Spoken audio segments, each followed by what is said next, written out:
कि संडे के सुना बुक भी अगर मम्मी संग देखब के दीदियो जात बारी बड़ी मशहूर होला ओही जाके संखा बोला अरे औरे बोला चाही का सना। देखो भाई भैया मेरे भी हाथ में अभी तक चूड़ी नहीं है, मेरे को किसी ने चूड़ी दी ही नहीं है ना, नहीं अपनी नहीं पहनानी चाहिए। अभी ला के दोगे बस क्या चाह रहे हो कुंवारे मर जाए हैं? ये लड़की सब गलते समझेगा, लड़की लड़की प्रेमी है, देखिए सब प्रेमिका बैठ गए। मुझे भी सही में हरी चूड़ी नहीं मिली, अब मैं सोच रही हूँ ना कौन मेरे लिए हरी चूड़ी लेके आएगा। ये सब कैमरा वाले सब इतना कमाते हैं, कुछ चूड़ियों सब नहीं ला के देते हैं। अब जाने दीजिए, तो क्या भोलेनाथ से आपकी शिकायत करें, आप बहुत प्यारे हैं बहुत अच्छे, लेकिन आज मुझे भी चूड़ी चाहिए थी यार, तो कैमरा वाले की चूड़ी ला के दे देना यार मेरे को, ठीक है 2-6 लगती है मुझे, ठीक है ला के दे के जाना सब याद से, कहीं मिलना मुझे दे देना, ठीक है कि और बोला चाहेगा सना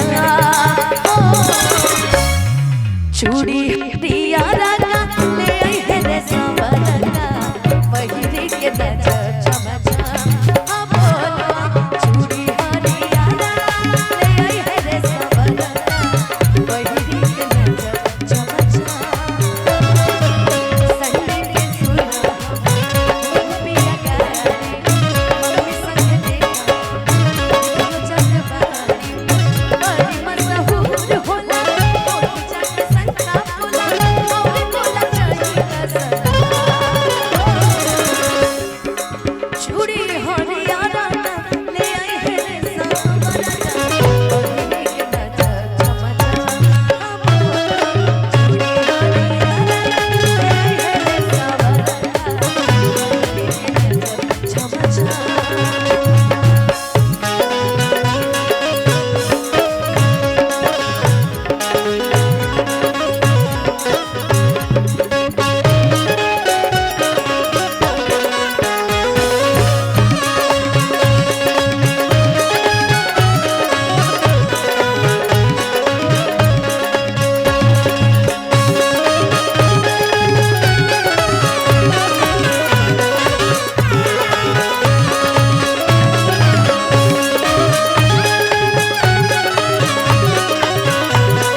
और हम तो भीड़ भाड़ में रहो तू ये लोग। देखिए लड़कियां ना कुछ मामलों में लड़कियां बड़ी समझदार होती हैं, तो मेरी दुर्गा कह रही है तो हर मम्मी पापा संघावे में रही है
यहाँ जितने लोग के हाथ में मोबाइल है, जितने भी लोग, इसमें से 3 तरह के लोग होंगे।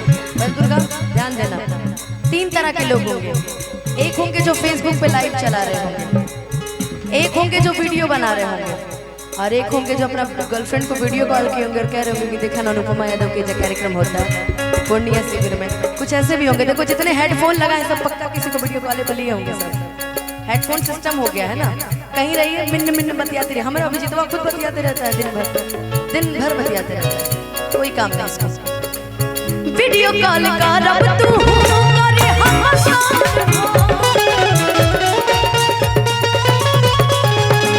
एही बहाने होई बाबा दर्शन हो। वीडियो कॉल करब तू करे हसन हो, एही बहाने होई बाबा दर्शन हो। जुग जुग जियंत रहया साही कलुआ